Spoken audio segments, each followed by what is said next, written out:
Yeah, it is interesting in this current age. Where do you find the balance between understanding the how and the why and then achieving results? I feel like we struggle with this a lot right now with AI. If Mm. you look at AI at its current form, it's very much garbage in, garbage out. If you don't know what questions to ask, then you're not going to get a good result from it. And I think that learning that part of how do I remain curious? How do I ask underlying questions? How do I think through the interdependencies? How do I think about causality? Those are all bigger issues that you can't shortcut. Welcome to the Maverick Paradox podcast, the show for business owners, organizational leaders, and the pathologically curious. I'm Judith Germain, a maverick leadership expert exploring what it really takes to lead in a world that doesn't always make sense. If you're ready to think differently, challenge the status quo, navigate complexity, and drive real impact, you're in the right place. And today, our guest is Elizabeth Bieniek. How are you doing? Great, Judith. Great to be here. Great to have you here. Tell me, do you have a favorite book or genre of book that you like reading? Ooh, one is so hard, but I like to usually pair business books. I'm usually always reading a business book by day and a fiction by night. And so I don't know if I could say favorite, but I would say of the ones I've read in the recent past, Who Not How, as far as a business book, jumped out as one that I really, really enjoyed by Dan Sullivan.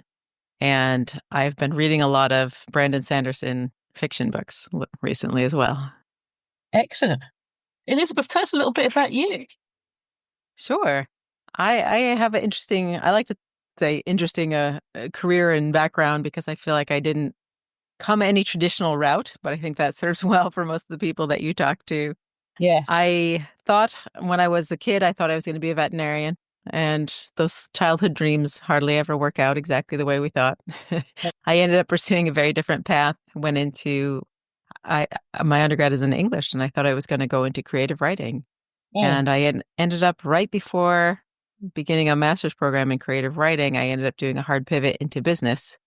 And I just loved the way that the business world applies to so many different things. The concepts that you learn there really, they span industries, they span geographies. And I liked the universality of that and ended up pursuing my MBA and moving into some finance and operations roles.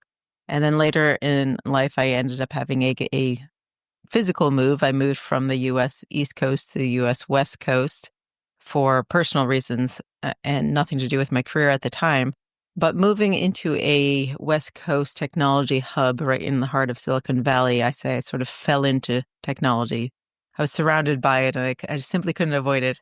It was not a path I thought I was going to take, but once I was in that world, I started really exploring it and looking at it as an outsider from the inside of saying, wow, this is not what I expected. And I don't have the normal pedigree that most people do here, but let me take my unique approach and start asking questions. And it was really interesting how things started opening up to more and more possibilities as I started asking why and tell me more. And one thing led to another. I ended up finding myself leading a stealth startup inside of a big tech corporation for a while, which was not something I set out to do, but something I ended up doing. And after that interesting and long journey, to capture my thoughts in a sort of personal postmortem, I ended up writing down those ideas and it translated into a book. And so I just published my first book this past October called Cake on Tuesday, 25 Lessons to Unlock Corporate Innovation. And I've since branched out on my own and spend my time speaking, teaching, and consulting around corporate innovation and how to break out of your shell. Brilliant. That sounds really interesting. Corporations struggle with innovation. What do you suggest that they should do? I think a lot of times we look at innovation as this thing. We have to achieve innovation. We have to have this innovation project rather than looking at it more as a mindset. We can be innovative in more than just technology or product. We can be innovative in the way we approach things. We can be innovative in process. We can be innovative in our hiring practices. And I think really looking at it more broadly as a mentality and say, can we inject that innovative feeling into the ethos and culture and mindset of our organization? I think it's a different way of looking at innovation. It helps demystify it a bit. It helps make it a little bit more accessible. And when you take that approach, I think leaders have a lot of power to model that behavior and show that behavior by example, being open to the new, entertaining the disruptive, and inviting and encouraging that from your teams as well. It's a different way of looking at innovation. Yeah, I think that's true. I think because quite often people see innovation as something that is separate, so that you have to go and innovate rather than just Right. be innovative in everything that you're doing. Exactly. I also think that's why a lot of innovative projects fail because they are held to be separate. It's not part of the business. And so it ends up being this separate group over here that's doing these innovative things. But then when you get to the part of, okay, how do we roll that into the business? How do we sell that? How do we integrate? It's so foreign because it was held so separate. That's why a lot of things have these really exciting, flashy starts, but then fizzle out at the end. And how do you make I'm saying how do you make people innovative? It's not what I mean, I guess. How can you encourage people to be innovative? Because it seems sometimes that organizations try really hard not to support innovation. Mhm. It can be threatening, absolutely. It does require, I think, some level of metrics to reward innovation within your organization. If your organization is structured that the only metric you're measuring your executives by is if they're meeting their current quarter projections, there's simply not a motivation to be innovative. So I think it does have to have some element of tops-down support that some percentage of your metrics need to lie with long-term investment and long-term change. That being said, I think there's a lot of creative ways to do that. It doesn't necessarily have to be number of programs or type of efforts. It could be maybe it's spending some time.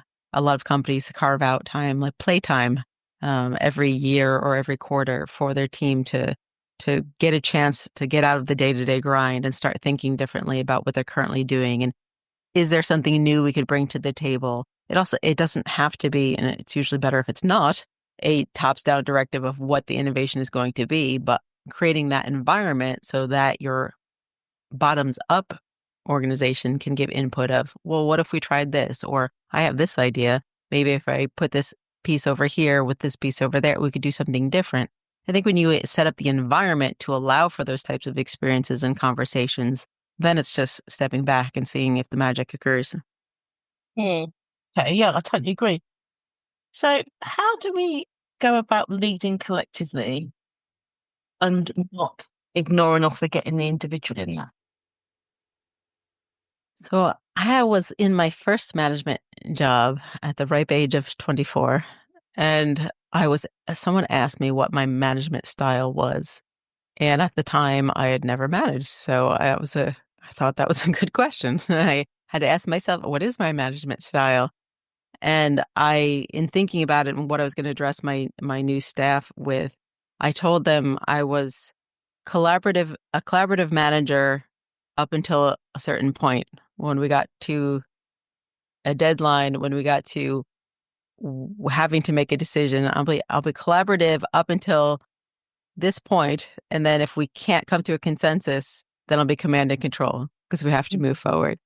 And I think that that approach has actually stayed with me through the last couple of decades of my career. I think you have to encourage as much upfront to really get all of the opinions into what is the decision we should be making? What are your thoughts? Encouraging that diversity of thought and encouraging naysayers and people that want to poke holes in it to make sure you get the best well-rounded idea. But you don't want to get into this consensus stalemate where no one's ever going to completely agree on all facets. So you have to get it to a certain point, and then I do think taking the wisdom of everything that's been put together, then step in as the leader and be decisive and say, all right, here's the direction going forward. It's a balance between those two. Yeah, it's not always one that's very easy to do. Not at all. And it's different in every environment. Yeah, I think leaders can quite interesting because people talk about the war for talent. In fact, what am I saying? People have not stopped talking about the war for talent. Actually, it's been decades, and there's still a war for talent, which I guess says something. Um, how do we how do we actually spot raw talent? Because I'm particularly interested because I know a lot of people who are recruiting and saying that hmm there's nobody out there. And then hmm I know people who go through six, seven recruitment rounds and then get ghosted at the end. So it seems to me like there are people out there, Yeah, but it's like when I first started in HR, you would kind of recruit 75% of the role to allow for growth. But what it seems yeah. to be now is like you're trying to recruit to 125% of the role and then wonder why people are unhappy and don't want to stay because they're just so overqualified. So I'm just wondering, how does somebody spot and develop the raw talent so they can see beyond what's on the CV? Yeah, I think you bring up a really interesting point about it used to be recruit to 75% of the capabilities and assume that you'll grow the rest. It does seem to have flip-flopped a bit. And I think that does a disservice on both sides. I think from the employee's perspective, like you said, you end up getting someone who's overqualified for the role and doesn't see the opportunity for growth. But it's a disservice on the employer's side too, because you're everyone says they want to hire the best and the brightest. You're always looking to get exceptional people on your team. But if you're not giving them an opportunity to be exceptional, you are hamstringing your amazing talent right from the get-go. I think to really harness and access talent, you have to be open to the fact that it is a continual journey and a continual discovery. Because until you get someone in the door and they start working on projects, it's very hard to know every facet where they could contribute. And similarly, someone coming into that opportunity, knowing what the environment is like right now, they're not going to come in and say, "Oh, I have a degree in this and I'm good at this, but I also like to do this and I've tried this and I'm really interested in that." It just sounds so chaotic. So usually a person is motivated to not share those extra hobbies and opinions and things that they want to do in an interview and hiring process because they want to double down on that you're hiring for this quality X. I've got quality X in spades. That's all I do. I think and dream everything about that. I read about that. I Mhm. focus on that. That's my life is that.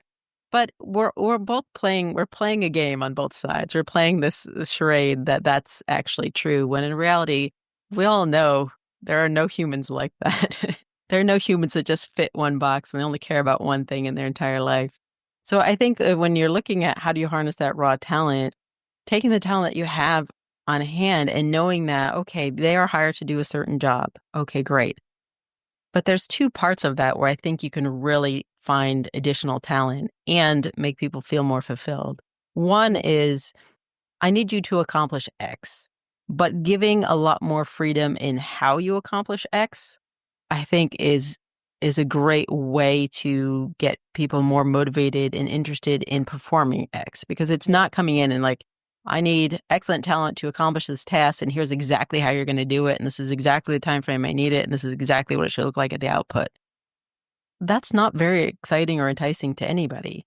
And from an employer's perspective, too, that's not exactly what you need. You know you need to accomplish that task, but you are hoping to get constant ingenuity and innovation and new thought in how to accomplish that so we could do it a little bit better. Next year, hopefully, we're doing it better and more efficiently than this year and the year after that. So you want to give a little bit of freedom inside of the role.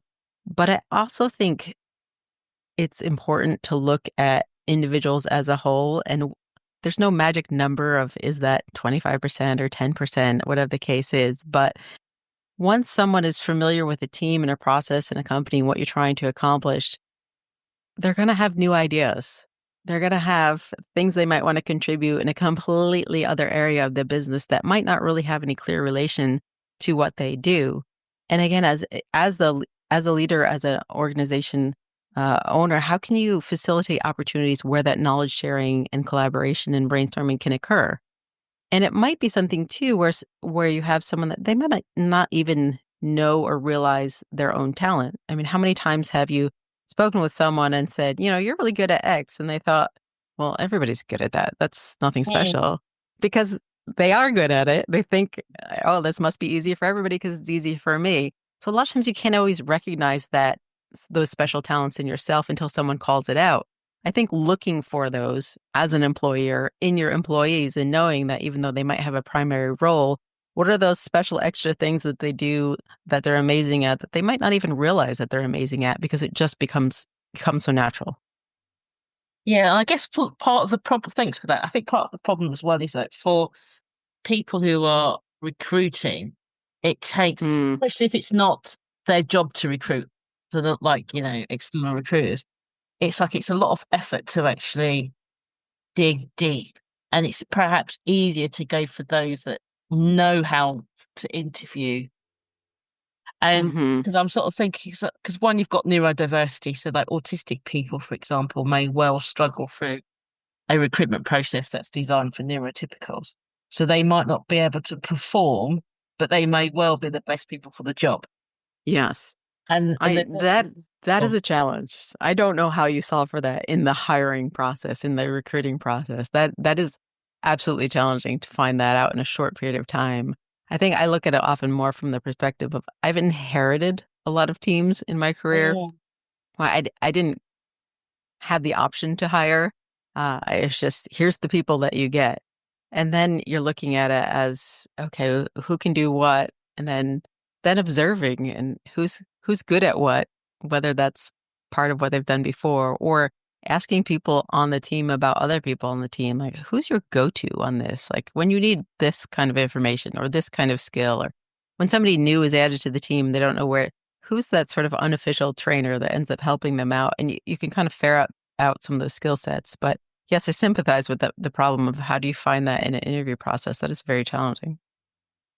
yeah. Although you can build in, by making sure that recruitment processes are properly inclusive and not just for, neurotypicals, it's for all sorts of Hmm individuals. And that's no different from those within. But, and also, it's not just neurodiversity. I noticed when I was recruiting, uh, and I worked in retail for a while, and it's the young ones who are so refreshing because you could say, why do you want the job?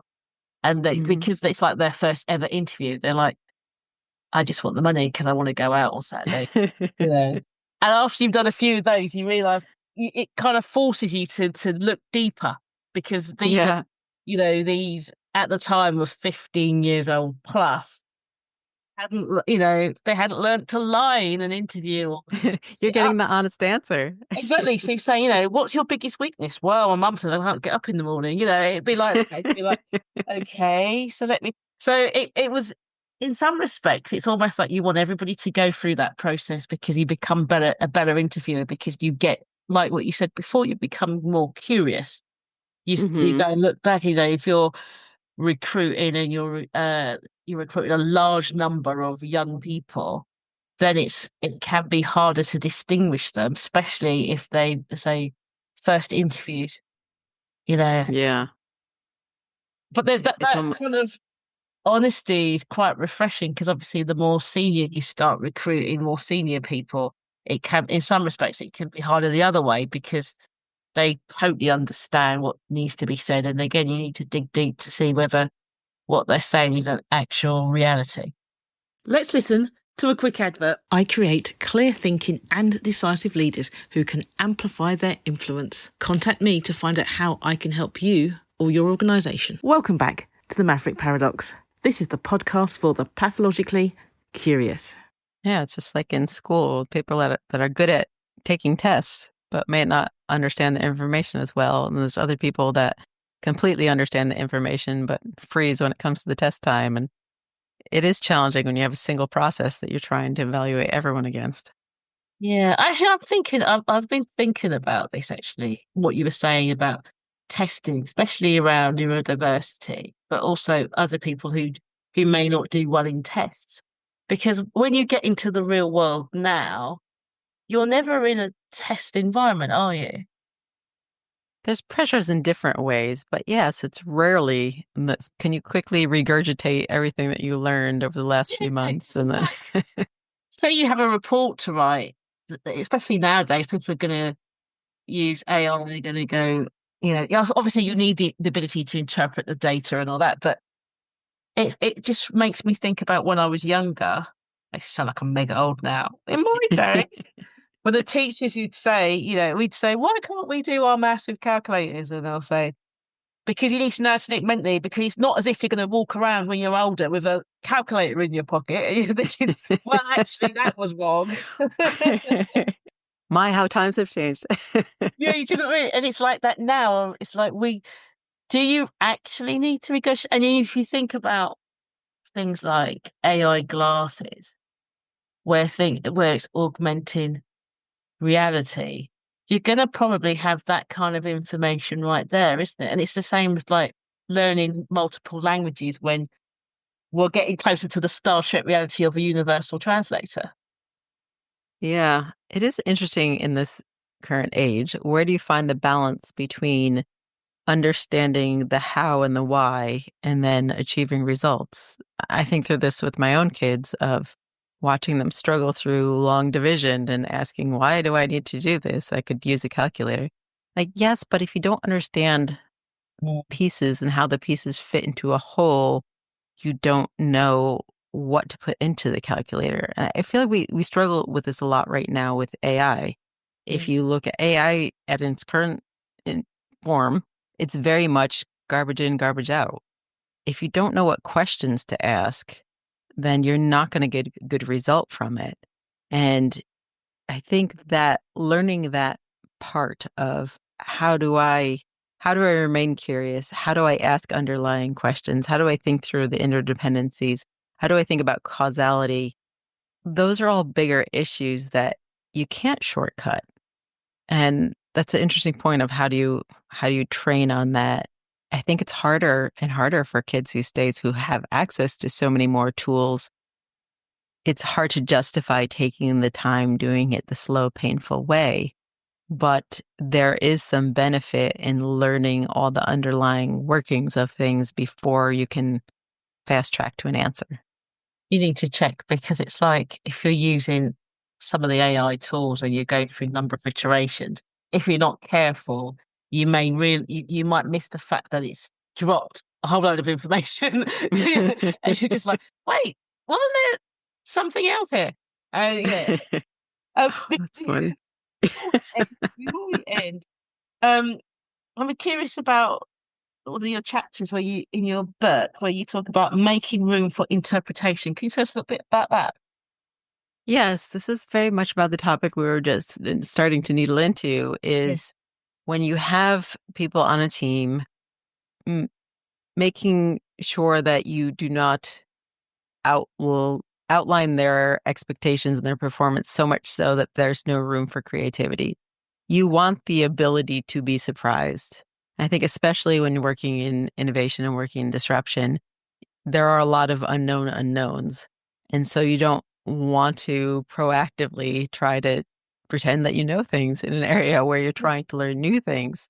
So the making room for interpretation, I use some stories in my book about the project that the book is based on, where we had a very small team and everyone had their primary role, but a lot of people had secondary or tertiary roles that came up very organically. And there were times where I used the example of I had one individual who was the operations lead for the project. She was a logistical whiz, great at streamlining processes, making things move smoothly. But we had one scenario where we were trying to define the look and feel of a physical space, and we had a user experience designer and industrial designer that were going through that. And she happened to go into that space and just make a couple suggestions about, well, what if you did this? Or have you thought about that? And she felt empowered to bring those up, and they ended up being incredible ideas. And if I fast track through that story, she ended up writing and receiving the first patent on this emerging technology project because she felt empowered to do something outside of her core competency and major role. And I think that that was the impetus behind Make Room for Interpretation, is the fact of you want to be pleasantly surprised by your people, but you will never will be if you don't give them an opportunity to do that and give them an environment where they feel safe to do that. I agree. And sometimes it's like you may design something to be used in a certain way, and then other people use it in a different way, but it's Mhm. actually better than the way that you designed it. And it's just like, wow, this is amazing. This is so much better than the way they've looked at what you said and you've gone, this is how it works, and da da da da, and they've gone, uh-huh. And then just Yeah. something completely different, and then you just stand. That happened to me once, and I was just like mouth open, going, "Oh my gosh, this is way better. This is a much better way of making this work." Oh, I like that idea too. It's great when your customers kind of blow you away as well. And that made me think of just a early user trials in the project that Cake on Tuesday is based on, was the impetus behind what eventually became WebEx Hologram.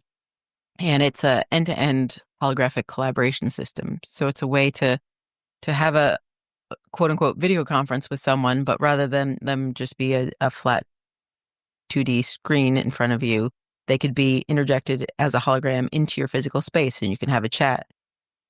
The goal of the whole project was to get to that feeling of co-presence, to get to that feeling of feeling like we're in a room together, because there is a certain element of really getting to know somebody and build rapport and understand them when you are face to face with them.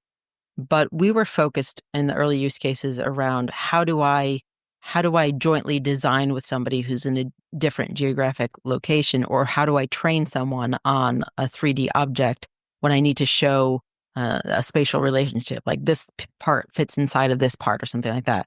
So yeah. with the solution, you could show both content, physical or virtual content, and see the person in real time. And so you could get those real time reactions and really get to understanding.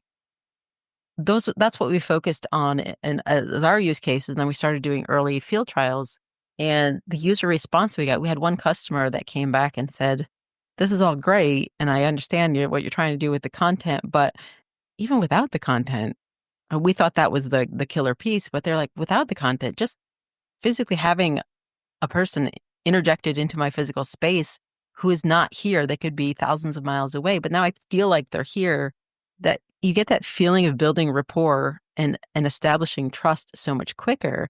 And they wanted to explore using it for executive interviews and saying we could save so much time and Um, money if we could shortcut that process. And maybe they'd still come on site for the final round, but we could have these really in-depth one-on-ones beforehand and feel like you're really getting to know each other.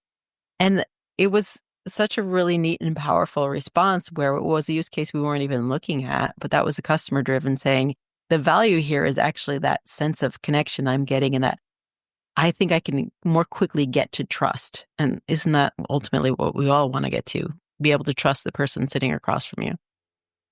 that's right. And because you want to get it right, not necessarily be right. And I think that's the thing. If we Hmm. can, as leaders, let go of our ego and be that curiosity and actually say, you Hmm. know what? That's a really good idea. Rather than actually go, no, I didn't design it to do that. No, you Yeah. have to fit in this way. And it's like, no, and that's the whole point, isn't it? Is that you take things out, you test them, and then if there's something that's a better idea or something like that, you just go, you know what, let's just go with this because it makes more sense. That's point of field trials in the first case. Yes, exactly. If you're not going to listen to it. A lot of times your customers have better ideas than you do about how they'd want to use your solution. Yeah, yeah, for sure. Elizabeth, it's been really good to have you on. Thank you. It's been fun to chat. Been good. And thank you for those out there for tuning into the Maverick Paradox podcast. I'm Judith Germain, your host. I hope you've enjoyed today's conversation. Are you leading or just managing? The best leaders amplify their influence, not their workload. I'm Judith Germain, a multi-award winning leadership expert, and my Amplify Your Impact and Influence mentoring helps senior leaders cut through uncertainty, strengthen their leadership identity, and lead with confidence. No off-the-shelf solutions, just tailored strategic mentoring that works. Ready to lead with greater impact? Visit bit.ly/amplify influence impact to find out more.